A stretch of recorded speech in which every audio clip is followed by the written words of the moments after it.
I gave people all the stuff they really needed. Social Security checks, utility bills, TV guide. I want a TV guidance counselor. TV guidance counselor. Staying up to watch all night, and everything's gonna be alright with my TV guidance counselor. Hey everybody, we did it! Welcome to 2026 somehow. It's our first episode of the brand new year, and thank you for sticking with me for yet another year as we enter year 13 of the show somehow, which is kind of insane, completely insane. And thank you so much for joining us. We're episode, 720 on the official count, but I think it's 770, something like that. Welcome to the show. Thank you guys also for your feedback for the year in review episode. I'm always amazed how much you guys like that episode. It's kind of a warts and all, and I always feel super self-indulgent, but then you guys say very nice things. So thank you so much for doing that, for saying nice things and for listening. And I'll be doing a 2016 year in review in about a month from now, February 14th, 2026. I'll go back and do 2016 in a 10-year look back, so that'll be interesting. And probably kind of depressing for me. But I'm trying to look at it like accomplishments of that time. Anyway, speaking of podcast accomplishments, my guest this week has quite a few under his belt. My guest is Mark Malkoff, and Mark, for years, did a Johnny Carson-centric podcast, interviewed over 400 people, amazing, famous people. Some who are no longer with us, but just great podcast, and he's written a book based around those conversations and about Johnny Carson and all that sort of classic TV stuff. So we sat down and talked about that. So if you haven't listened to his podcast and you like this show, you would like his show. So do that now. But anyway, please sit back, relax, and enjoy this week's episode, the first of 2026 of TV Guidance Counselor with my guest, Mark Malkoff. TV is my friend, and it has been always there for me in time of need. Live via satellite from New York, Mark, how are you? Ken, I'm doing great. Nice to talk to you, sir. Nice to talk to you as well. You reached out because you are basically the Carson expert, I would say. It happened. It was an accident. I was very curious about the Tonight Show starring Johnny Carson and what went on behind the scenes. And I started a podcast. I thought I'd talk to maybe a handful of people. And I ended up talking on the podcast it lasted 8 years and nearly 400 people. And then I wrote a book based on just talking to all these people. And that was over 400 people. So there's something wrong with me, Ken. Clearly something. Well, then there's something wrong with me, which there is. Yeah. In a good way. In a good way, yes, we are legion. But it's funny because I think you're probably my-ish age, if not a little younger. And I feel like we got that tail end of Carson. That's right. We were kind of told it was a big thing, but late 80s into when he retired, it wasn't... He wasn't really resonating with kids our age. It was, Letterman, Conan later, obviously. Never Leno. You said it, not me. Maybe Arsenio, those kind of things. Arsenio for sure, yeah. So how did you first get into him? My dad, from when I was a young age, very young age, was showing me classic comedy. I was watching like Stanley Kramer's "It's a Mad World." So I knew whoever, kids in school would be talking about, I don't know, G.I. Joe, and I'd be talking about Jonathan Winters and Johnny Carson. My dad would let me stay Phil up. Silvers? Yes. It didn't help with the popularity, I'll tell you, in second grade. But hey, I liked my heroes, and it was one of those things that my dad would let me stay up sometimes on a Friday night to watch Johnny. And then, you're right, years later, Dave was the cool kid. That was definitely... I loved watching Dave, but Johnny, there was just something... It was just my introduction to show business, and there's something so likable about him. Dave could sometimes be a little mean here and there to the guest. Yeah. There's just something so safe about Carson. He was always so great with kids, with animals, with everyone. I just had so many questions about him. But you're right, near the end of the run, he was only doing 3 nights a week. It wasn't out of laziness. He was tired and did not have the energy in his 60s to be doing the show the way he did. I mean, it started an hour and 45 minutes, then it went down to 90, and he was just exhausted by that point. Yeah, it's funny. So the Tonight Show started by, I believe, Jack Parr, Steve Allen, and then Jack Parr took over. That's before right. Carson. Yeah. Carson got it, and the show was always very New York. It was very sort of right. erudite. Like it was in the same air as like What's My Line, and these shows that was kind of like very New York, like sort of comedic intellectual sort of stuff. That's right. Yeah, sophisticated with the drinking, the cigarettes, Jimmy Breslin, Right. Broadway. Right. Yeah. Gore Vidal shows up, you know, it's that kind of Exactly. thing. But Carson gets it and he moves to California.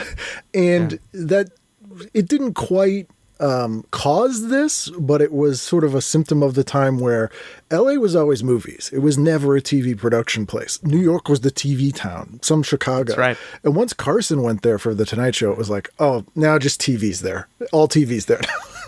Yeah, Carson was reluctant. He had it in his contract that the Tonight Show could never originate when he hosted from permanently move to L.A., and he was convinced by his producer, Fred DeCordova, that you would just get bigger guests there. They'd go out to Los Angeles a couple times a year when Carson, that decade, from 62 to 72 when Carson was in New York, and it would always be bigger guests. I mean, it was people that rarely would pass through New York to go on the Tonight Show. So you go out to Tonight Show, you get John Wayne, you get Jack Benny, Lucille Ball. It's just the biggest Bob Hope. It's the biggest stars. Dean Martin's doing walk-ons. It was just, that was the number one thing. And also 6B, where Jimmy Fallon is, Johnny's old studio, it's pretty tiny compared to Studio One, which was designed by Bob Hope, which is like 460 people. And it's like, they were limited in New York in terms of doing sketches. They couldn't really, they'd have to be able to fit the set piece in an elevator to take upstairs. New York and Burbank, elephant doors. They could literally bring in an elephant. They could do these elaborate sketches. So it just made sense. But it definitely lost, I think, some of the charm and sophistication of New York. And I really do like some of those early clips that exist. Most of it was erased, but the ones that exist, you're just like, wow, this was a real New York institution. But it sort of, when it lost that, it sort of appealed to more people. Like that's sort of when the Tonight Show became the everybody knows the Tonight Show. Yeah, everybody. I mean, it was gonna happen. I mean, it was happening like 1969 in December when Johnny hit 45 million people on the Tiny Tim wedding, and Tiny Tim and Miss Vicky. It was second to the moon landing and people tuning in. Johnny was, I mean, it was the popularity was just unbelievable. But I do think when he made it out to Burbank and took the phrase from Laugh-In, beautiful downtown Burbank, and just, I mean, people were tuning into this guy for 30 years, dominating popular culture. You look at that as the best time capsule in terms of fashion, what was acceptable society-wise, who was famous, just everything where the politics was. But in Burbank, it definitely became a bigger show. And I think Carson definitely missed New York. He really wanted to bring it back to New York, but he only did maybe twice. I think it's 72. He went out there in May, and he brought it back maybe once or twice. But after 73, they never went back to the East Coast. Was he from Nebraska? Was it? That's right. Yeah, I was just there. I was just in his boyhood home. Oh, yeah, nice. He was from Nebraska. Yeah, but he feels very East Coast. Like he's from Nebraska. He was a magician as a kid, but he feels very right. East Coast. And the show always had, like, those kind of guys feel very East Coast. Like Ed McMahon from Lowell, Mass. I believe he's a fellow Massachusetts guy. There are like old donut shops here where I always joke. You walk in and there's like 10 Ed McMahons sitting in there drinking coffee, which is 100% true. Yeah. It's like all these guys being like, like it's just those. So all these sort of surrounding himself with this sort of East Coast vibe of people, which made the sort of the contrast of a very LA thing seem more interesting. Like he never came across as super LA, nor did Ed McMahon, so that was always kind of an interesting contrast. I think that's what really worked for the shows. Carson was very appealed to the Midwest and cities, but he was not L.A. Like Ed McMahon would have his limousine with the license plate, here's Ed. Johnny would drive himself to work, sack brown paper bag lunch in the 70s, and he had so many interests outside of Hollywood. Like he looked down at Bob Hope, who he thought, had no personal friends outside of show business. It was all show business. And Carson was just a curious guy. It was like after the shows, he liked going to like the LA restaurants like Spago's and Dantana's, but he was going out with people like Carl Sagan, the astronomer, and people like that weren't famous that he was interested in. Just a curious man. But he was not LA, I would say. Yeah, like Amazing Randy, who was a friend of his. Yes! There's that great I talked to him. That's right. Great scene in that documentary of The Honest Liar that I didn't know that Carson had done the thing with Uri Geller with the... I talked to Geller, too. I talked to both Randy and Geller. Oh, because Geller's not... So that's fascinating. So Geller... So for people that don't know, Amazing Randy's a famous debunker. He's a magician. He would come out and say, I'm going to lie. Everything I'm going to do tonight's a lie. He was very much about people not using stage magic to basically scam people. Uri Geller was this guy who had basically scammed people believing he can bend spoons and all this stuff with his mind. That's what Carson and yes. Randy believed, that he was a fake, and yes. they set out to prove to America that he was. That was what they tried to do with a test that if he was real he could have done, but he's having all this trouble, and it's a very fascinating footage that they have in this documentary. But I'm curious what Geller said about it. Geller was humiliated at first. It was 20 plus minutes of him sitting there, and he can't do anything only because James Randy, Carson got Randy on the phone, and Carson was very polite to Geller. Sure. But just hated the fact that he felt these people were preying on weak people who were gullible, people that were in need, and felt that Geller was just a magician. Any decent magician could do what Geller was doing. So Randy told the NBC prop people, do not let Geller touch anything. And he couldn't bend anything other than he did touch a spoon. And there was a small bend, but he touched it. But other than that, he just sat there. So Geller goes back to his hotel room afterwards, humiliated, thinks it's the end of his career. And then the next day, Merv Griffin calls. He's like, call for Merv Griffin. And it's like, oh my goodness. And he's like, will you come on the Merv Griffin show? And Griffin's people, just like Geller, do whatever. Of course. So he went on Griffin and pulled off these amazing stunts and really launched him. So he basically said, thank you, Johnny Carson and Randy, for being my unpaid publicist. Because Geller sued Randy so many times, and Randy was always public about what a fake Geller was. But it seemed to me that Geller just kind of looked at it like it was all good publicity, and that Johnny really did, in fact, launch him, and that's probably some truth in that. And Geller, all over the world famous. But, Carson, George Siegel, big star, was telling Johnny he took my key and he bent it with his mind, and Johnny's like, give me the key. Yeah. Tell me how Geller did it. And then within like 3 seconds, Carson just held the key up and it was straight. And Siegel's like, how did you do that? And he's like, I distracted you. That's all Geller does. He distracts. Yeah. Exactly. Any good magician, he believed Carson could do that. But anybody that was, Carson donated a lot of money to the James Randi Foundation and would watch people like Sylvia Brown and Larry King live and Montel Williams and think, I can't believe how gullible Montel Williams and Larry King are, and it would just drive him really, really crazy. But he was very nice to Geller on air, but inside seething. Because he was all about, I'll let him hang himself. I'm not going to be attacking him. And that's right. It did sort of work in Geller's favor because that show was seen as the show and a little bit sort of East Coast, not pretentious, but, Merv Griffin's like Housewives watch it. Yeah. And people it was kind of smart of them to bring on and be like, Carson thinks you're not cool enough, but we think you're great. And everyone's like, yeah, it kind of instantly pits you against them and sort of builds in an audience just because you were attacked by him. It worked for him. Anybody that came into Carson's home and claimed they had psychic powers or some sort of mental ability. Kreskin, the amazing Kreskin, who I talked to twice.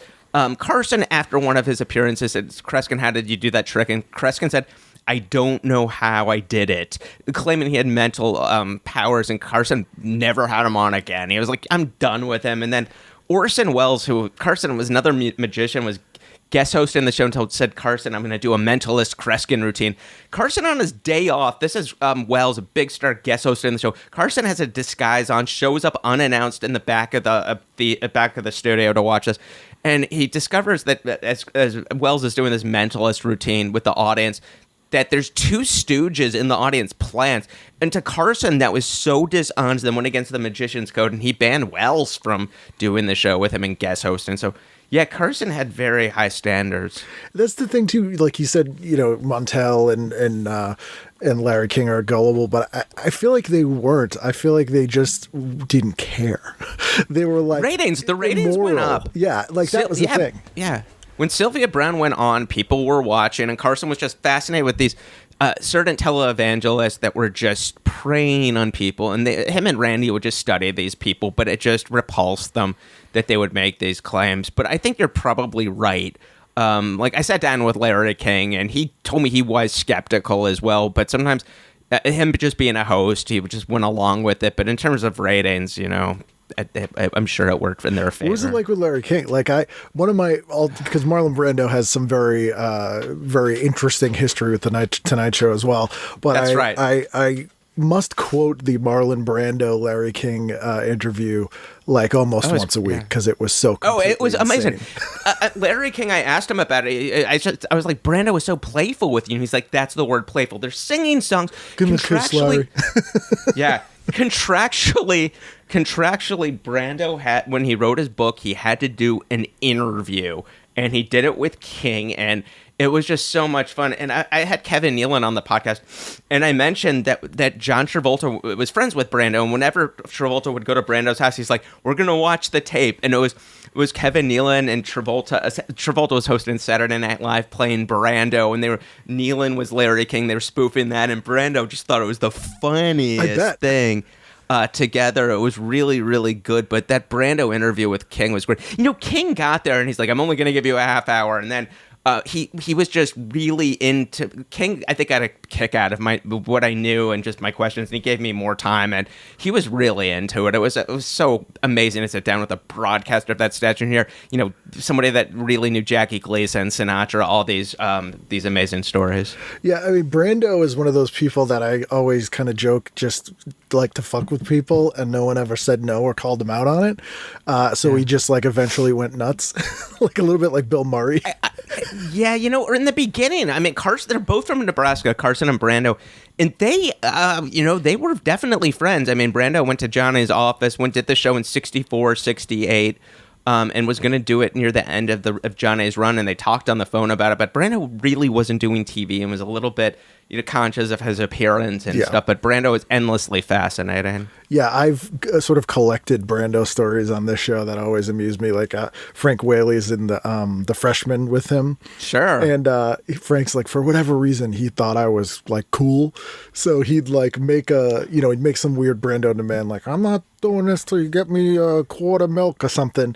But he's like, he would look at Frank and then be like, like roll his eyes like, can you believe these people? And he's like, for whatever reason, he decided I was like cool to be in on it with. Wow, I love that. I really wish the footage existed of Brando and Zsa Zsa Gabor on the Tonight Show in 64 going at it. I mean, it was really contentious. I mean, Brando for 90 minutes was downing champagne. It was Carson's idea when they went to took a trip to Hollywood, their first trip, that we're going to have champagne for the guests. Now, back then, they would put the biggest guest, the big movie star, at the end of the show to make people wait. So Brando was the last guest, but oh man, he walks on, and he admits it. He admitted it later. He was completely gone. But him and Zsa Zsa getting in, going at it, I wish that footage existed.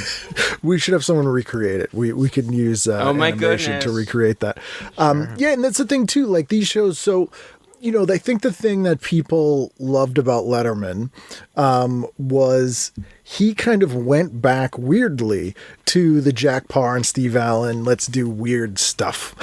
Let's do like stunts and be odd and kind of have a very distinct point of view and personality. Whereas Carson's felt sort of like the Dean Martin roasts. Like it sort of had an inside, everybody's sort of, interacting with each other, which was kind of its its benefit. Like I always complain on the show now that sort of the Tonight Show format is a completely vestigial, useless format in my view now, because, pre-2000, these celebrities were not accessible. You did not see them on TV being themselves. It's true. A lot of movie stars back then wouldn't do TV. During Carson's day, it was unheard of for Pacino, De Niro, Meryl Streep to be doing late night shows. They all do them now. Yeah. It is that accessibility. That's a very, very good point. And now it's all pre-interviewed and it's Plug City. Yeah. It's very, very controlled. And in the Carson era, it really wasn't. Carson left all the mistakes in, unless there was somebody that had a health scare. Like Della Reese had an aneurysm, like a stroke on air, and they stopped taping for medical emergency. But like you see Robert, or who is it? Robert Goulet forgets the words to Memories from Cats, and he assumes Carson's going to stop tape, and he's like, no, keep going. John Davidson forgot his words.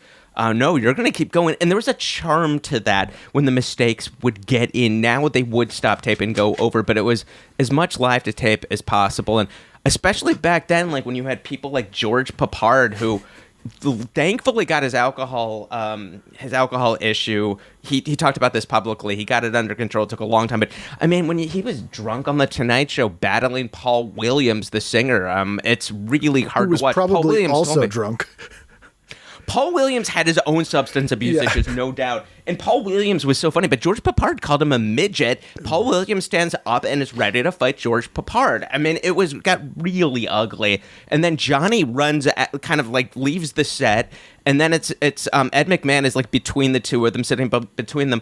And then Richard Harris, who isn't even on the show, his wife Ann Turkle is on the show. Richard Harris just sits down at Johnny's desk, just comes out of nowhere and just is sitting at Johnny's desk and starts asking his wife Ann Turkle, the actress, pre-interview questions that Johnny had just asked. I mean, it was complete anarchy. The audience was going crazy. Yeah, I mean it was people that came up in radio and in live TV who kind of were still trying to capture that vibe, which is sort of it's sort of completely lost now on TV because in theory it exists everywhere else all the time anyway. Yeah, it doesn't really, like Dave Letterman for most of his run at the CBS and definitely NBC was real, like live to tape. And like, that's a great comparison, like the Steve Allen. He's given Steve Allen attribution, but like sometimes Dave would fail tremendously. He'd like try to call a payphone or somebody from the white yellow pages or the white pages, and it wouldn't work. And there was just like, it would either like succeed highly or sometimes it wouldn't. But now it just seems like everything is so produced that they wouldn't let something like that get on the air. But there was definitely charm and a danger that I really, really loved with the show that you don't see that much anymore.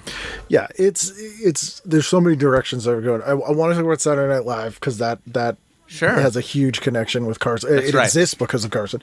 That's right. But there's two sort of old-time guests that Carson would have on often and kind of let do whatever he wanted, whatever they wanted, really. And, one of them is one of my all-time favorites, and it's Bob and Ray.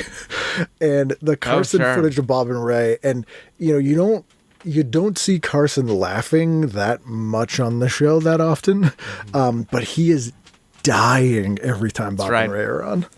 Yeah, Dave Letterman would have them on too, and they were phenomenal. I think they probably, once Carson went down to 60 minutes in the early 80s, I don't know if they still were doing the show. Certainly not as much, but when the show's 90 minutes, they would come on and just destroy. I mean, he really did like having the comedy teams like Stiller and Mara and people like that were on. But Bob and Ray, that's great. I mean, he had so much respect for people that just were good at their craft, and if they really were originals like Bob and Ray were, they had a home. And quick on their feet improv people, like Jonathan Winters. That's the other one. He was the best. Yeah, it's amazing. I mean, he was one of those people that they would have a pre-interview, but just throw it out, and he could just show up and wing it and be endlessly hilarious. And even though Carson kind of ripped off Aunt Blabby from Maude Frickert from Jonathan Winters said, I mean, he really just felt like I don't care. I mean, he told me that Carson was by far the best host. A lot of people would think Jack Paar, which was kind of helped Winters with career-wise more, but he said there's nobody better than Johnny. Yeah, the other interesting thing to me too is that it was such a pop culture. It was almost too embedded in pop culture that now I think people younger than us, like Gen Z millennials, don't even know. They'll see references to it. It's like the Twilight Zone. They'll see references to it on The Simpsons, but don't know what the reference is, so think it's from The Simpsons. Like the Here's Johnny in The Shining. They think Here's Johnny's from The Shining. They don't think Here's Johnny is from The Tonight Show. That's funny. Yeah, I mean, it's tough unless somebody's like Seinfeld or I Love Lucy in constant rotation on TV.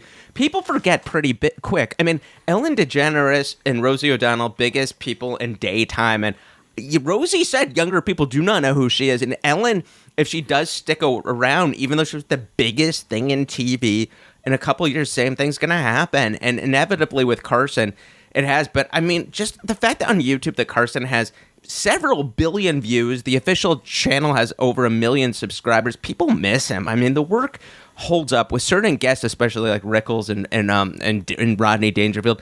To me, it's like it's the best time capsule those 30 years. Just to look back on American culture, and certainly comedy. I mean, the people that were unknowns going on that show and being launched. I mean, 30 years also, like, now that I'm old, doesn't seem like that long amount of time. Like, I'm like, what are we back to 1995, 1996? Sure. Like, that doesn't seem like that long. Like, to be that much of a core element of television where you're like mentioned in Stephen King books and you're everybody knows you are, you're parodied in like Looney Tunes, it's true. To only be on for 30 years is kind of amazing. Yeah, without real, I mean, he had competition. Like in 1971, he destroyed all the competition. But in like 1971, he would in his UN Plaza apartment here in New York at 11:30. He has 4 TVs going. He's watching his own show at 11:30, studying it. The Dick Cavett show, David Frost, and it was either Joey Bishop or maybe Merv Griffin. So he did have competition, but I mean, the competition just did not stand a chance against this guy. They're doing a different thing. Like, I love Dick Cavett, but one of the reasons I love Dick Cavett is it's sort of like what people listen to podcasts today. It's like an in-depth interview with one guest, and it's much more candid, and it's not the sort of chaos of mixing all these people. The only person who I see that still kind of does the mixture of guests the way Carson did is Graham Norton. Where, that's right. He'll bring everybody out all at once and then, have them all interact, which is, as somebody who has hosted things with multiple people, just as a host is so difficult to do. Yeah, the skill set. James Corden did something similar as well, but Norton's really good to keep that moving and to really listen and to set people up. Yeah, he does it well. And just the fact he's able to get so many A-listers on his show, and he's been doing it for so long, that's a lot. Well, you have to, I mean, I think everyone gets a SAG rate for appearing on talk shows still, I think. I'm not 100% sure. But, that's right. Which isn't a ton of money. I think it's like $2,500 or something.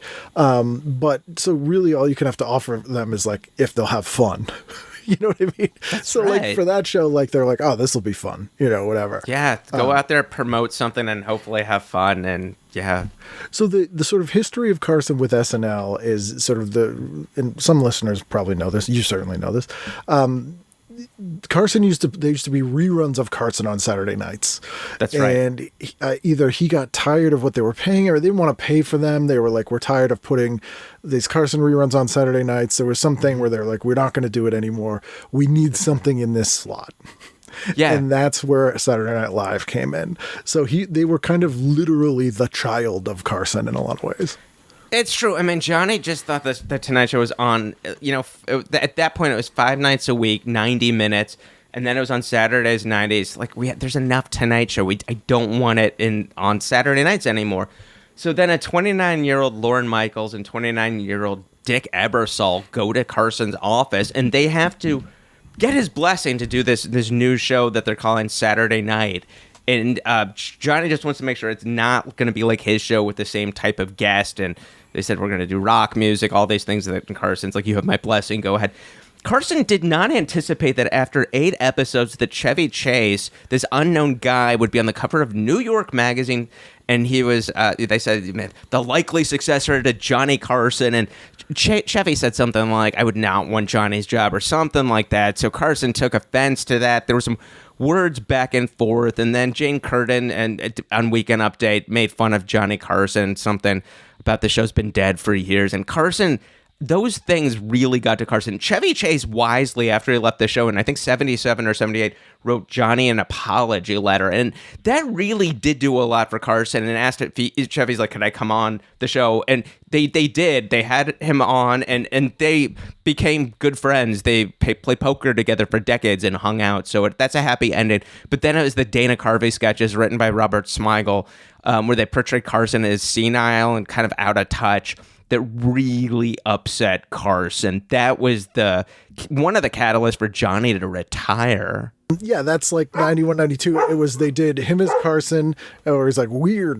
just wacky stuff. That's right. And, and everyone did a Carson impression. Like it was, Carson impressions were like, everyone did like Ed Sullivan, then which just turned into people's Obama impression, weirdly. And then everyone did a Carson, but they were particularly vicious. Like I think the one that really sent them over the edge was the Carcinio one, I believe, where it was like a mix up of Arsenio Hall and Carson, and it was like Carson trying to be hip, and that was just like a bridge too far. They started off okay. I mean, Dana Carvey came on and they showed a clip of it. Dana was still doing the show regularly, and then it was Patrick Swayze hosted the show in October of 1990, and they had Chris Rock as Arsenio, and Lorne Michaels actually came up with the part of the sketch where they would have Jan Hooks is playing Susan Day from the Partridge Family, and instead of for Johnny asking about L.A. Law, which is this huge hit on NBC, he's asking about the Partridge Family. He still thinks she's on the Partridge Family, and that really upset Johnny. And Johnny told NBC, because NBC is like, Johnny, they're going to be doing another sketch this week, and Johnny said, you know what? We make fun of people. They can make fun of me. I just don't get it. I don't talk like that. I don't find them funny. And he thought that they were just mean. But every Thursday that they were going to do a sketch, NBC would go to Johnny and said, we don't know if it's going to get to dress rehearsal. We don't know if it's going to make the live show. But if you notice that Carcinio sketch that you referenced, it was like a week later that Johnny announced his retirement and surprised NBC. I mean, that was definitely part of it. He didn't want to be perceived like Bob Hope and some of these other people that he thought stuck around way too long. He just wanted the work to speak for itself and to get out before he became almost a parody of himself. And it really felt like he was the comedy establishment at that point. Like that's when the young guns come up and take aim at you. It's kind of, part of it is it's kind of over at that point. And I think speaking of which, when you were like, Rosie O'Donnell and Ellen DeGeneres, now no one really remembers they had a talk show. Arsenio's like that. The Arsenio Hall show was massive. 2 years. It was incredible for about 2 years in terms of the popularity, and then it kind of changed a little bit, and it was still people were watching, and it changed the culture for sure. But those first 2 years, I mean, it basically did what Jack Parr, Steve Allen, right? Like 4 or 5 years, and then Arsenio chose to leave. It seemed like the affiliates were leaving, and maybe he might have not worked out. But in terms of how hot he was and the people he was putting on, it was incredible what that Arsenio, what he was doing, right? Which is why I wonder if the Carcinio one also, the reminder of like, there's also this guy coming up who's massive right now. Yeah, may have been like okay, time to pass the torch. They were friendly. Arsenio really was respectful of Carson, and Carson appreciated that, just like Letterman was.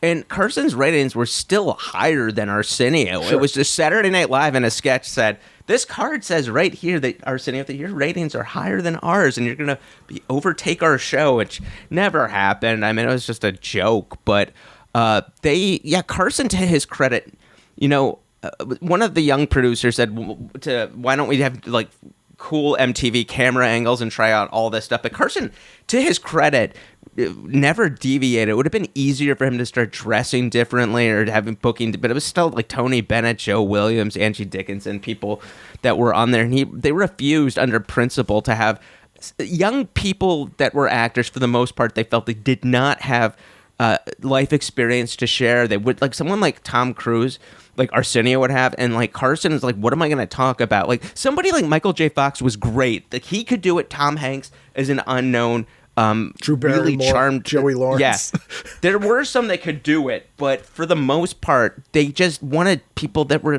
good talkers. Like someone like Charles Nelson Riley. You didn't have to have the hottest movie. They were just like, if somebody's funny and they're a good talker, we want them on the show. Whereas Arsenio chased big names, and he did great, but there were definitely people that went on that show that were just like, they did not know how to do TV or tell a story or be, witty or entertaining, and that shined through. Well, when he had Jason Voorhees on the show, and it was 5 minutes of silence, if you've ever seen that footage.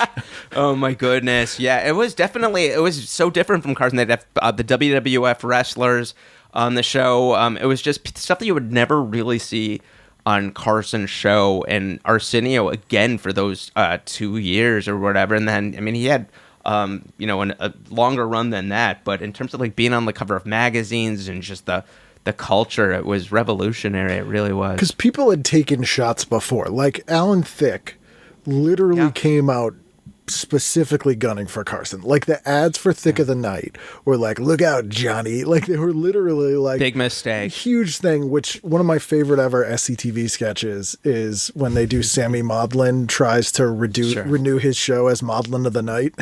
And he was like, there, Carson. Have you ever seen that sketch? Yeah. SCTV is amazing. Yeah, and he's just like, he has a Howie Mandel type guy on, and he's like, he's a master of improvisation. He's like, we gave him all these items. And he's like, it's all right if you can't think of anything. It's all right if you can't think of anything. It's just perfect. Yeah, Fred Silverman, who I sat down with, he was really the one that I think put that out there, like, we're going to gun for Carson. I think Alan Thicke was that. Talk about pressure. And they just could not figure out that show. It was embarrassing. And then Thicke went on Carson for the first time, and they talked. Alan Thicke just kind of made fun of himself, but people tried. Joan Rivers famously took Carson on Fox. They launched a late night show, and she started out really with high ratings on show number 1, and it just kept going down and down and just couldn't sustain. Nobody could against Carson like that. Yeah, part of it was also he would embargo. So there was certainly like, if you do their show, you can't do ours. That was rumored, but like everyone from Mel Brooks to Michael J. Fox. I have the list somewhere. There are all these people. Jones said that happened, but there are all these people that did Jones' show that still did Johnny's show. It was a one-sided war. Joan admitted she tried to take Peter LaSalle, Johnny's producer. Every talent coordinator that Johnny had, Joan tried to take over and double their salary. They all stayed with Johnny out of loyalty. Joan went on the Today Show. It's a media war. And then she would years later would be like, NBC banned me from being on, and it's like on late night until Jimmy Fallon. It's like, you went on twice with Conan when he was on NBC. You went on later with Bob Costas. Days after it was announced that Joan was going to do her show at Fox, Johnny Carson owned Dave Letterman's TV show, and Joan was all set to do Dave's show, and they weren't going to cancel her. And she's the one that said, "I'm not feeling funny these days," and canceled on doing it. But she was never banned from NBC. It was just, Rivers made a lot of big claims, and some of the stuff I'm sure is true, but some of it's just ridiculous. It's funny too, like the Arsenio rise is kind of, obviously due to talent and who he is, but is directly linked to Thick of the Night and the Joan Rivers show. So Thick of the Night, as you were saying, they never could figure out a format. They would have guest co-hosts for weeks on end, and Arsenio was one of those for a long time, and including on Mud Wrestling Week. There was a lot of mud wrestling on Alan Thicke's show. I don't know what that was about. So he kind of got into people's vision from that show.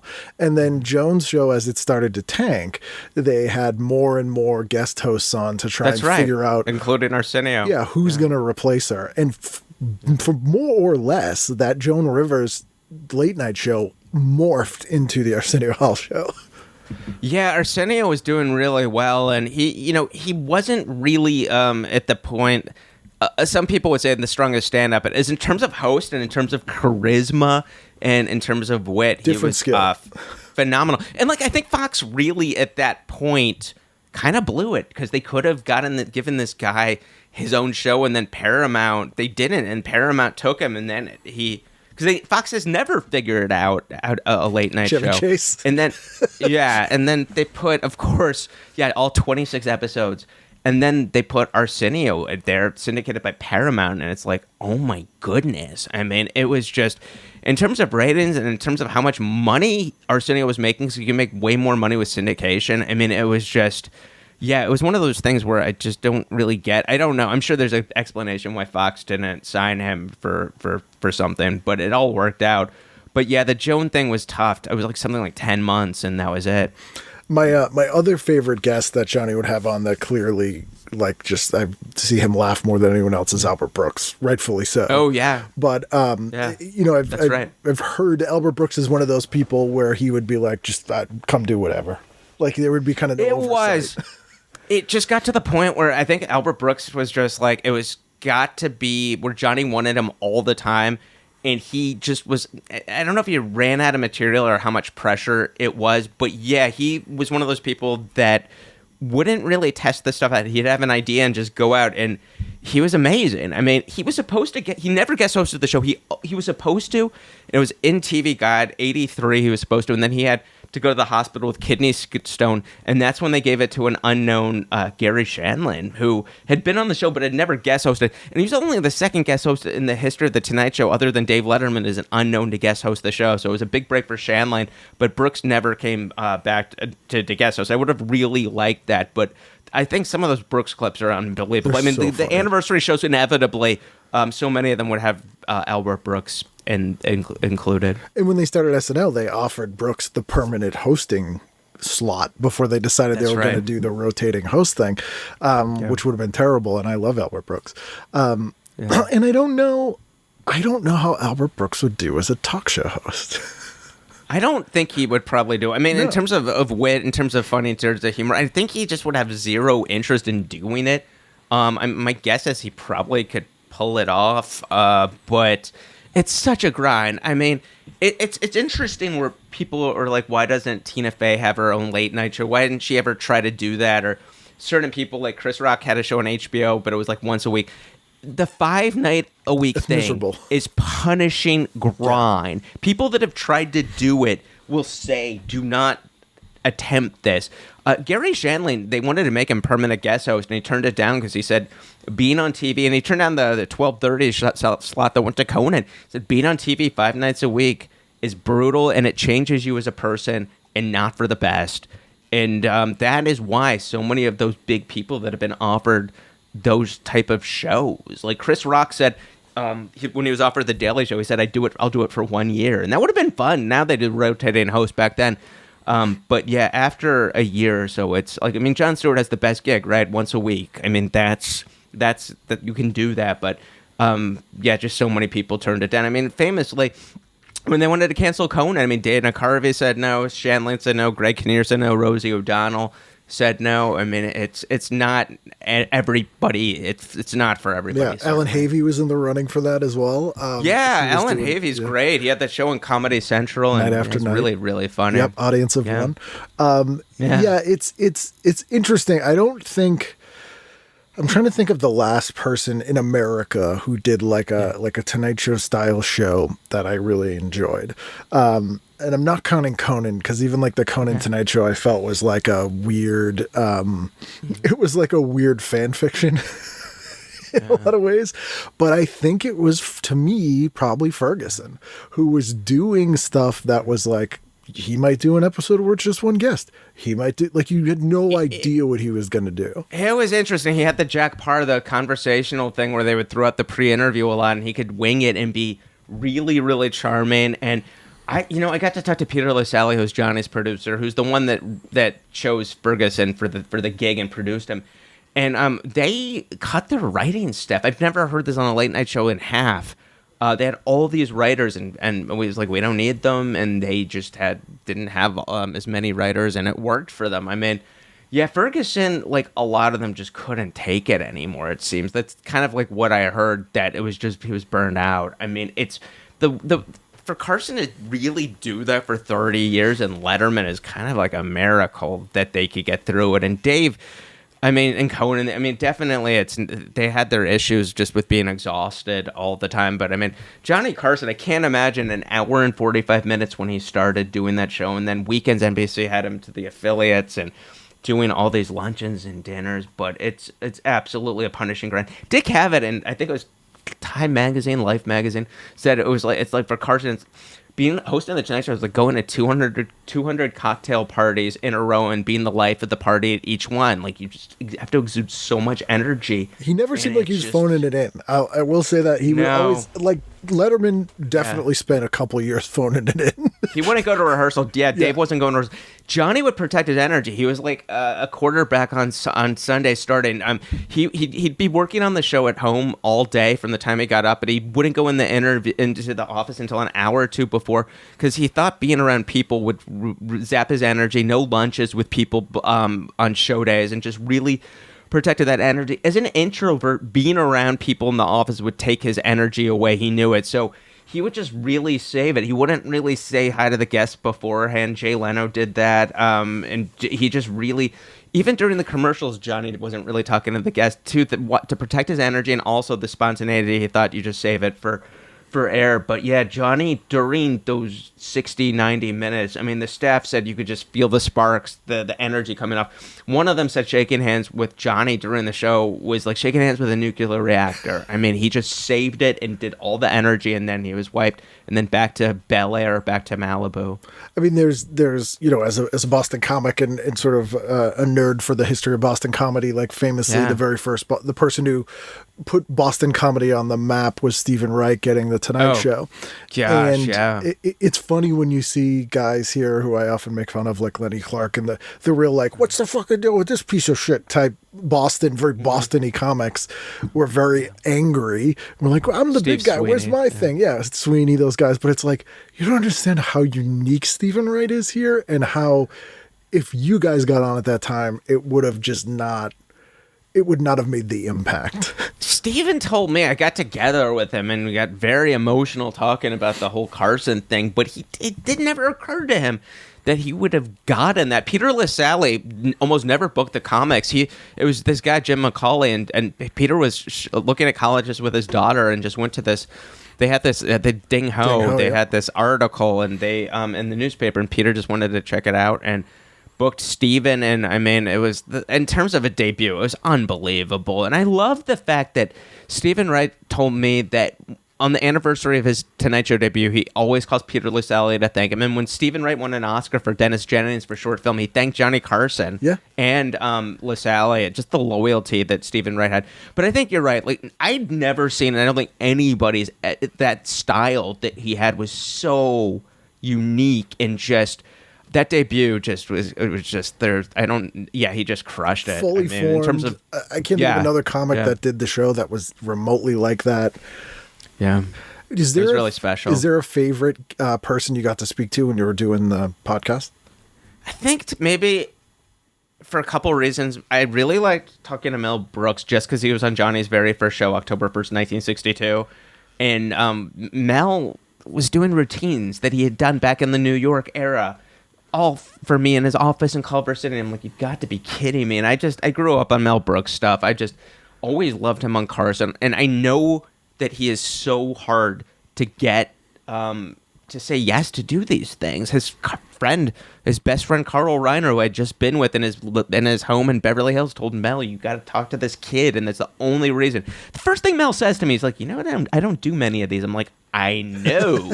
I like sitting down with him. Stephen Wright was unbelievable. That was fun. Peter LaSalle. I liked sitting down with Michael J. Fox because I love the story. Like, before he was famous and auditioned at NBC, like taking a Johnny Carson cue card out of the dumpster, and he has it framed in one of his homes, and just had so much reverence and respect for Carson. I really liked talking to him. He was really fun. But yeah, it just never occurred to me because back then you couldn't really do these things remote. So I was going. I'd say I'm in Los Angeles. I'm in New York. Happy to go to you. Happy to do it nearby. But so many people were like, come to my home, come to my office. So Yeah, I tried to do as many in person as possible, and that connection was special. That's been my experience too. When I did it, I'd be like, I'm in New York, I'm in LA. Yeah, people were very much like, come on over, which is insane now. And even more so when I look at the lineup of people that you got to talk to, or people I never got even close to. It was definitely, I didn't expect it. It got to be very surreal, and people were super nice. It's only because people would be like, how do you get these huge people? I'm like, it's Johnny. Yeah. They would routinely would tell me, people like Jimmy Buffett's people are like, he's excited to talk to you. I'm like, Mr. Buffett, why would you be excited to talk to me? It's like, Mark, going on Carson was the biggest break of my career. That and opening it for the Eagles, and nobody's ever asked me about going on Carson. He said, Mark, I couldn't get booked on TV before Carson. 1981, he goes on Carson, and his career's launched. And they just wanted to tell me their stories. I had no idea when I picked Carson as the subject. I just had questions about what went on behind the scenes that so many people would want to talk and tell me their stories. Do you have any Carson memorabilia or anything from the show? I do. I have some mugs. He never made them, never sold them, but there was the Burbank Mug Shop would make them for the show. So I have some cups. I have some double-sided pencils. I have a script or two that he have handwritten notes, some blue cards that were on his desk. I have to look. I definitely have some stuff here or there. I know some other people have way more than I do. And at the Paley Center, the Museum of TV and Radio on 52nd Street here in New York City, up until a couple of weeks ago, they had his desk, his actual desk, his swivel chair, the couch, the guest chair, and you could sit in them. And I would just go to, because I knew people over there, I would just go when I was in Midtown and just sit at the desk and just take it all in. It was really, really cool. And now it's in storage. Hopefully, I don't know what they're going to do with it, because a guy bid for it, and then he had passed away, and his estate let the Paley Center use it for a while. But that to me was just, I couldn't believe just I could sit there and just take that all in. And, do you have a favorite episode of the show? If you're like, there's one full episode that's like quintessential, or that you like is like a comfort episode. It's so predictable and such an easy answer. Well, I was going to say penultimate just because it's like in terms of magic with Robin Williams and Bette Midler, but I certainly really like Dom DeLuise with the eggs and Burt Reynolds with the shaving cream. Like, that is just quintessential chaos. And I think the show, when it went off the rails, was probably my favorite. I really like that. I do really like when he had kids on. He was just so good with kids. And, like, people that were, like, 100 years old. Never made fun of them. Merv Griffin made the mistake of making fun of Tiny Tim, and the audience turned on him. And Carson just was... He's like, I could never do what Dave does and make fun of people. Yeah. The audience wouldn't accept me. So he had a 5-year-old spelling bee champion, and he was just so funny with this kid. And this kid's like, can you show me magic? I know you did magic. And Carson takes out a coin and makes it disappear from his ear. And he's like, you don't really make it disappear. How do you make it disappear? Carson says, how do you make the money disappear? You get married. And it was just like a really funny ad lib. But this kid with Carson, it was like, Carson had this skill set ability to take nervous famous people and kids and all these people and have them sit down, and they forgot that they were being in front of an audience broadcast. He had this aura, this power, that he was just able to make these people feel relaxed. Like Elizabeth Taylor, February of '92, finally relents and goes on Carson's show, and she's like, with Johnny, she's like, this isn't scary at all. Like, I mean, Johnny just had that about him. Yeah, it's Letterman. One of the things that always bothered me about Letterman was when he would book guests specifically to shit on them, and it would backfire on him, like with Harvey Pekar or Mr. Rogers, or or Jack Kirby when he had him on, thinking he was gonna shit all over him, and they completely flipped it on him, which makes it interesting. But it just like it's very uncomfortable, and I cannot think of a single guest that happened on Carson, and he would. It's tough, like with like Tom Dreesen, who's friends with Dave, who did Johnny's show a lot, said if you were in trouble as a guest, like Dave would throw you, or Johnny would throw you a life preserver and save you and make you look good, and Dave would throw you an anchor and you'd drown. I think there were times Dave seemed to delay with people falling down, and like I think Letterman, part of it is like, if you're gonna come on my show, you're gonna be prepared, and if you're not prepared, I'm just gonna let you sink. But certainly there were people that went on Dave's show that were not happy and would not come back. Someone like a Tim Allen had something happen. He's like, I'm never doing the show again. It would occasionally happen. I don't think Dave was doing it on purpose, or maybe the intentions were just there's confusion or whatever. But yeah, Leno was the safe choice. That's why so many people, I think, went on Jay's show, and that's why Dave at some point would be writing letters to people like Denzel Washington, would you please come on the show? And that's so un-Dave, and he didn't like doing it, but sometimes it did work. And finally, when like a Meryl Streep did go on Dave and was terrified, she was great with him, and she got through it. She was so nervous. Dave went by before the show, said hi to her in her dressing room. To my knowledge, unless you're a race car driver or Tom Dreesen, Dave's old friends, he doesn't do that for anyone. He did it for Tom Cruise because his mom, Cruise's mom, wanted to meet him, and Meryl Streep, I think, are the only two I know of. But if he did have those level of people and they were scared, Dave was good with them. But if you weren't, and there's this one gentleman, I'll tell you who it is afterwards.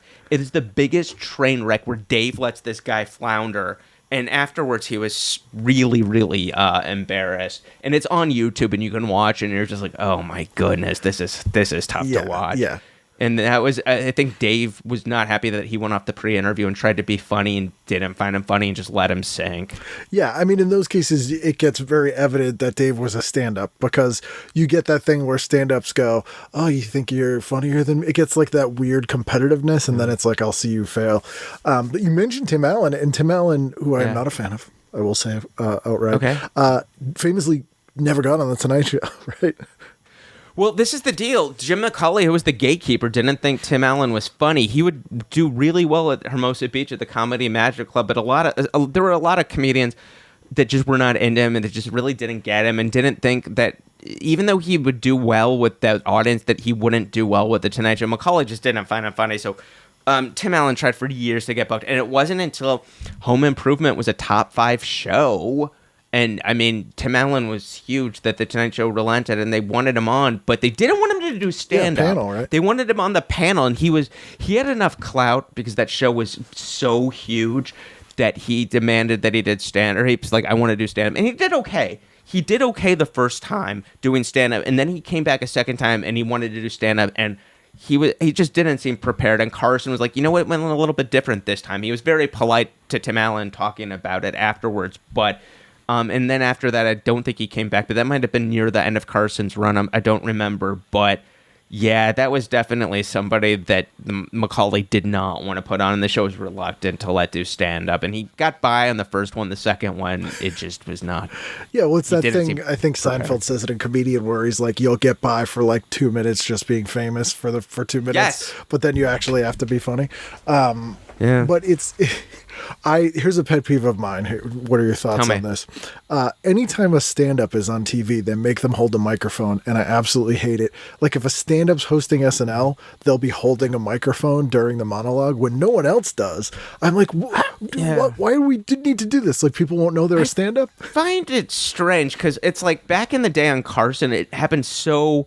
Unless somebody was like doing props or something, they needed the microphone in a stand or something, and they didn't have a mic. No. I mean, Seinfeld or Letterman. Stephen Wright asked for a microphone, and that just calmed his nerves, and that didn't really bother me. But yeah, on SNL for the most part, the stand-ups, I don't think Seinfeld, when he hosted, at least the first time when he did stand-up, or Paul Reiser when they were doing stand-up, asked for a microphone. I don't know if that's the show or if that's them, but I do know that... At one point, I just thought it was the strangest thing, and I don't know the origins, where whenever they did stand-up specials, it would always be the wireless mic. Yeah. And then suddenly the cord is there, and Mulaney does the cord, and so many people now do the cord, and it's like it's not necessary, but I don't know if it's just like a superstition, if it's cosmetic, or they just like having that around, but like that to me is the strangest thing, is the wire coming back. It's like a weird aesthetics thing, I think. Like I often, this show, we were talking a little before the show about how I don't use video, although I have it. But there's a ton of podcasts now, and you would recognize this as someone who had been podcasting sort of in the earlier days for a long time. Mm-hmm. There are people who just do podcasts with no audio component. Like it's just a video podcast on YouTube. And they always have a microphone in front of them. And I will often see them wearing like a lavalier mic and have like a mic in front of them that's not even plugged in. Oh my goodness. But it's like, they are like, well, yeah, if it's a podcast, you have to have a microphone in front of you. I didn't realize that. So it's not... Wow, so it's not even real. That's interesting. But then when I had think no about it, idea. like Carson always had a mic, like an old-fashioned mic on his desk, and like that was sort of That's right. a talk show sort of good luck Yeah, it's a charm for a staple. while. Yeah.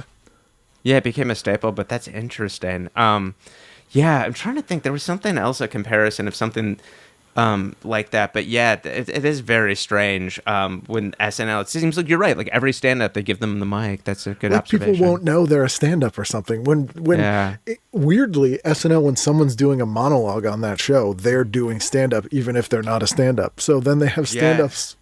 It just, I don't get it. It's very strange to me. Yeah, that's interesting. So yeah, is there anyone who was like your white whale that you couldn't get on the show that you tried forever and just couldn't make it happen? Ken, we're gonna have a long podcast episode that I list everyone. Yeah. But some that I really tried to get was Dave Letterman, who I worked for 11 months and 15 days. But who's counting? Dave, just his hero is Johnny Carson. I'm guessing it just would have been a little bit, I don't know, maybe emotional for him to talk. I know we didn't talk to Bill Zemme for his book that he did about Johnny Carson that he spent like 15 years writing, that he unfortunately passed away and somebody finished up for him. So yeah, I couldn't get Dave. I couldn't get Bette Midler, Burt Reynolds. I tried to get before. I was really glad I got Bob Uecker. That was somebody I really wanted. But there were Rickles I couldn't get. Bob Saget said Rickles wants to get paid a lot. Saget was trying to get Rickles to do Mark Maron. And Rickles, Saget's like, he just wants to get paid money. I'm like, he's a gazillionaire. And why? I don't know. Couldn't get Newhart. Yeah, and Saget was, I couldn't get good friends with him. I remember I did a bunch of shows with Saget. I couldn't get Newhart. There were a couple people. I mean, I have to say, like, it was a good thing and a bad thing. Like, one, back in the day, I would have to explain what a podcast was. I started in 2000. I launched in 2014. They didn't know. Now everybody knows what a podcast is. And now it's just so hard with famous people who have to do podcasts all the time. So the timing was good, but some of the older people, even when I explained what it was, some of them I don't think got it. Whereas like Newhart would do, if it was like radio or something, he was more comfortable doing something like that than a podcast, but I could never get them. Those are a few people I really did want to talk to. There's way more. I talked for the podcast and the book over 400 people, and I'm sure it's at least like 300 or 400 people. Maybe I couldn't get something like that. I mean, I just try to play the odds as much as I could. I mean, even people I knew weren't going to talk to me, like Streisand. I'm like, I'm going to ask. I'm Schwarzenegger. Some people like Michael Keaton, who went on that are big movie stars. Once in a while, so I would ask somebody big, and it would happen. Yes, and I was always shocked. But I always try to get, try not to get go to the publicist. Oh, it never gets if I to could them help if it, you go or to the the publicist, agents yeah. or the managers. I would like to go to personal assistants or them personally, and that was really. I think would help me the most. Yeah, I've been shocked by people who said yes. Again, same thing. I started in 2014.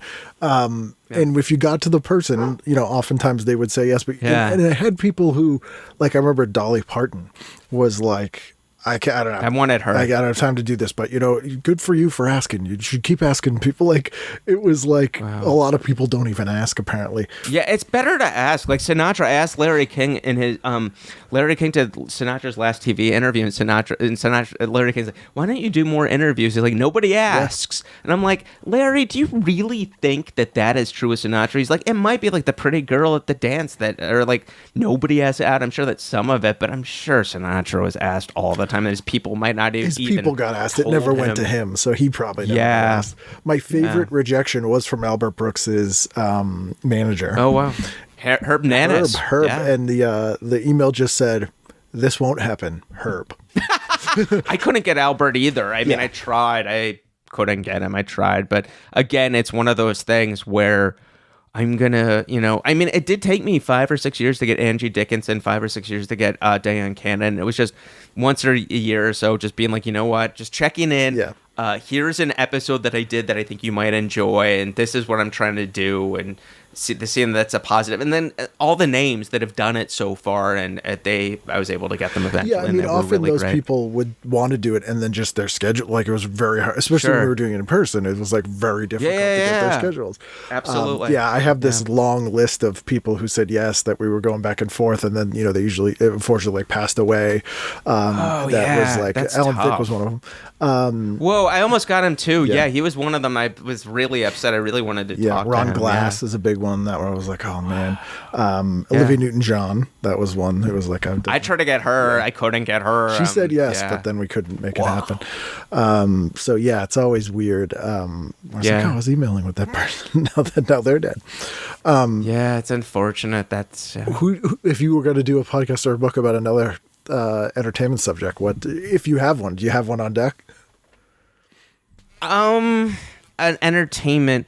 See, the thing that I'm interested in, I think is probably too niche, and probably people aren't. Nothing's too niche. I mean, definitely. Well, two things. I'll say two things. One, I really love. I don't feel like there's a definitive book from Saturday Night Live from 1986 to like maybe 93 when the write-in was the best. Yeah, I agree. It was like the best cast. Because like they did that, those two people did that book I think it's definitive from 75 and it ends in like 84 Backstage or 85. history, yeah. And I have so many questions about what went on, and I've interviewed Smigel, and I've spent time with Nealon, and I met Phil Hartman. I've talked to a lot of them. But I feel like there's so many stories. Like whenever people were telling me, "Oh, the James Andrew Miller, Tom Shales book was definitive," I'm like, "You've got to be kidding me!" To a certain point, and I'll be like, "This, we're not covered." And I mean, maybe for the original cast it was definitive, or maybe the Ebersol years and stuff. But like, there's so many stories to be told. That, and then the second thing is, and I know that some people might not know what this is. There was a kids' TV show I was obsessed with, and a lot of people my age, including Ryan Reynolds, Jimmy Fallon, were obsessed with. God, you can't do that on television, which was a sketch show out of Canada. And the anarchy that went on this kids' show endlessly fascinates me. There was a guy that was a producer that would bring a gun on set to a kid show, and they had to be like, "You can't bring your gun anymore." And they would handcuff kids, and like the people on crew would be reading inappropriate magazines. Like it was just the stuff that was going on, and nothing like the kids had really fun. I'd never heard no one was like something assaulted.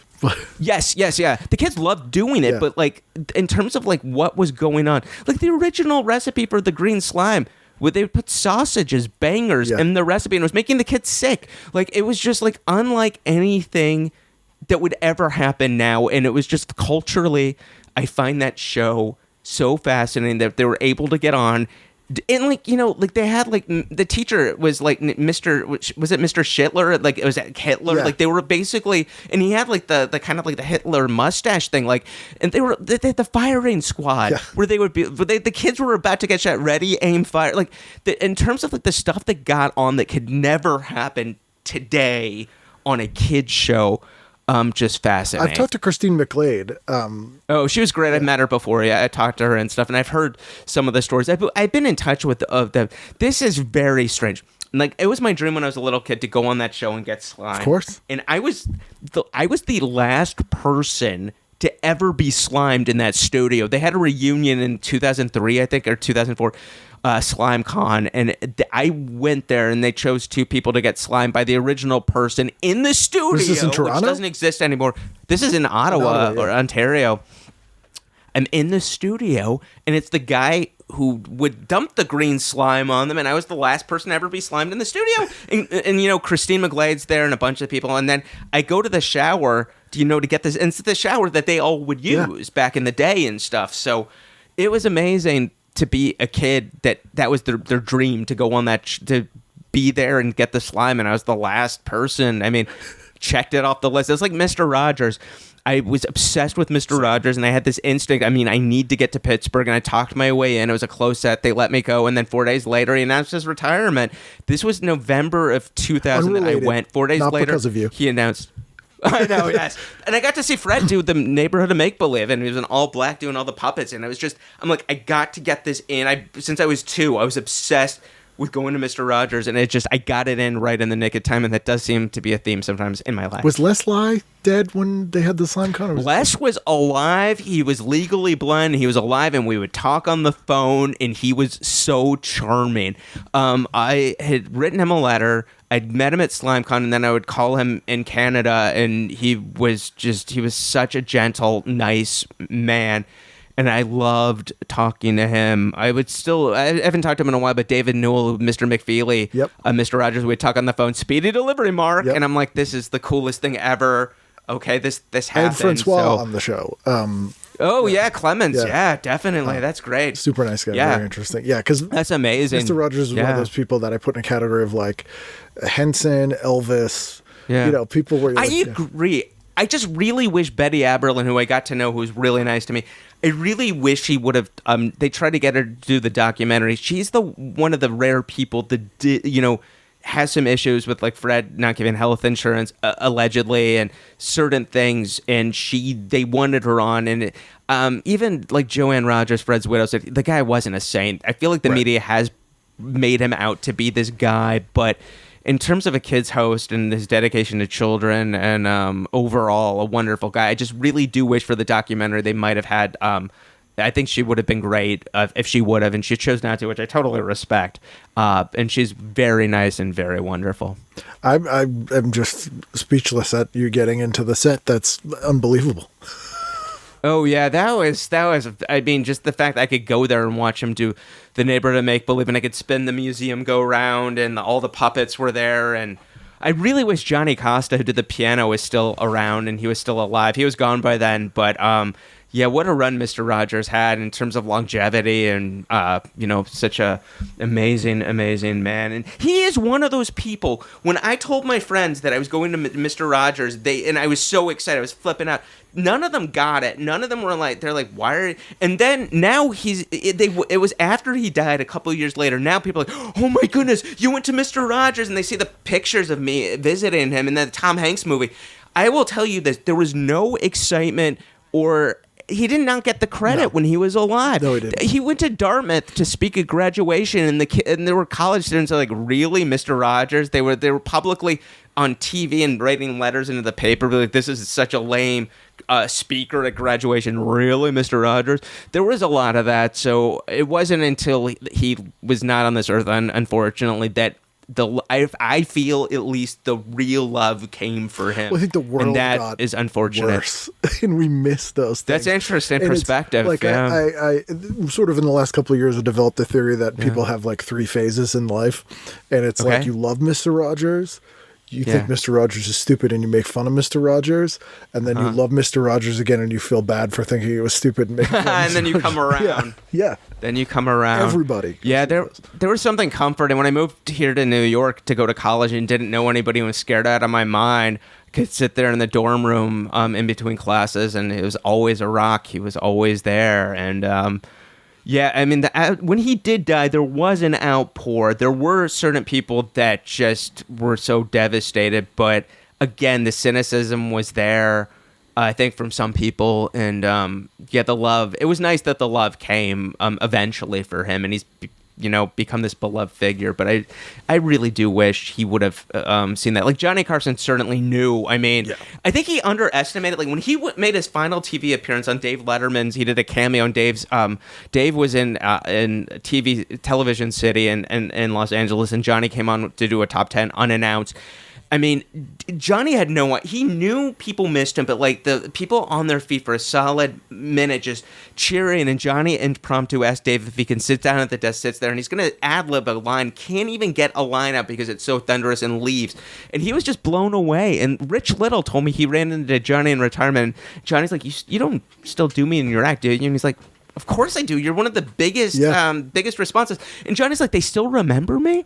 So I think Carson, he knew to some extent, but not to the extent where the late night host 30 years after Johnny Plus has been off the air that they still talk about him. I mean, he's still revered, Carson. I mean, I don't think he knew to the extent. And I think I think he'd get a kick out of the fact that people still are talking about him, and the work is still out there. He was proud of the work, and I think he'd be happy the work is still being seen. We don't have the monoculture we had where people could be that famous. Like, it doesn't exist now. There's not like that. Oh my goodness. But it's amazing when we see those things. Like, I think the little model set from Mr. Rogers, the opening neighborhood thing, I think it's was in the Pittsburgh airport for a while. Oh, good. Good. And I remember Good. seeing it. I didn't know it was there. I got off the plane and I was like, I'd love to see that. like immediately. Yeah, just like when we were talking at the very beginning, Sure. when I went to the Museum of the Moving Image and I walked in and I saw Rolf and I immediately got like teary-eyed. I know. It's That's funny. an amazing museum. They have the Henson stuff.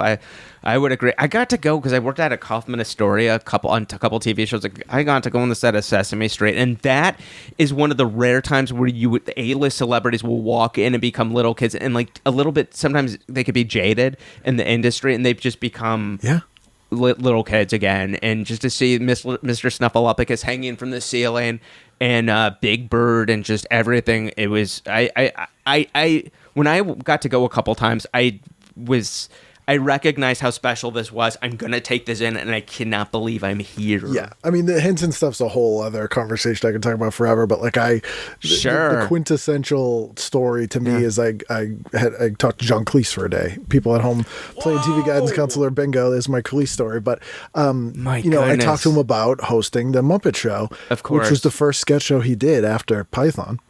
An only sketch show he did after Python. Mm-hmm. And he was socially friends with Jim and Frank Oz because they were all in England. He's like, but when I was doing the show, like it was Kermit and Piggy, like it was not Frank and Jim, and I didn't even consider it was. He's like, it wasn't acting. You were like talking to this character. And that I'm like, that's you can't just that's amazing, They were brilliant. I mean, with Kermit the Frog, when he guest hosted The Tonight Show and Peter Laselli fought for that, NBC thought it was too complicated and they pulled it up. Jim Henson, in his brilliance, one of the Carson writers, Michael Berry, pointed this out, that Kermit's guest interview, maybe it's Bernadette Peters, Henson as Kermit has Kermit look down at the blue card to look at the pre-interview questions, which, it's like, it's Kermit. You don't need to be doing that, but just that suspension of disbelief that you were actually talking to the person. I always tried when somebody guest hosted or hosted the Muppet Show to ask them about what that experience was like. And I'm really glad that you got to talk to Cleese about that, but talk about a TV legend, Python. Oh my goodness, yeah, that was Faulty Towers. Yeah, I mean, that was one of the best days of my life. I could talk to you off air because people have heard it all before.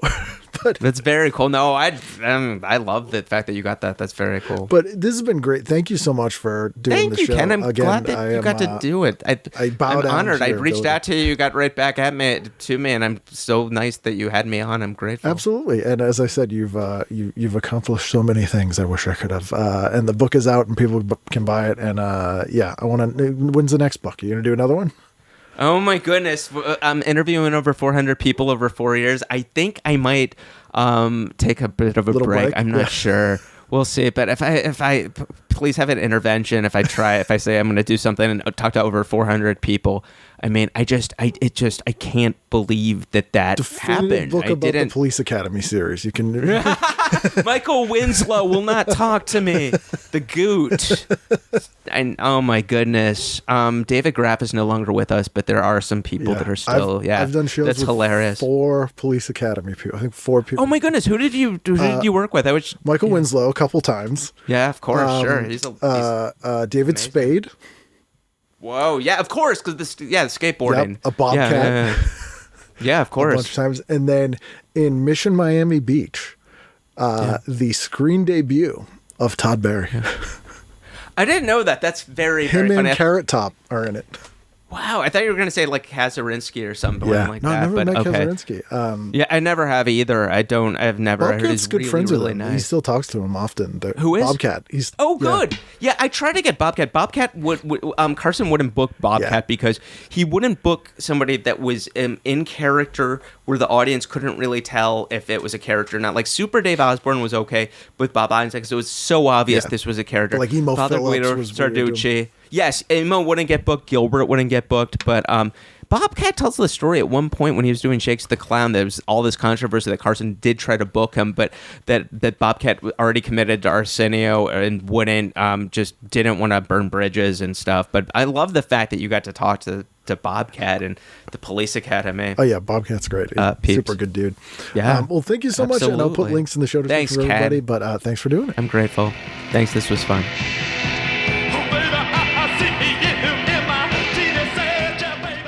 There you go. That's Mark setting off the year with a good tone, and 51 more episodes to go. We'll get through it, everybody, week by week. We're in it together. But thanks again to Mark for doing the show. You can go to markmalkoff.com and all his stuff is there, links to his book and the show and all that kind of stuff. And you will enjoy it very much. I also think you'll enjoy a brand new episode of TV Guidance Counselor, which will be here next week. So I hope you will too for that brand new episode of TV Guidance Counselor.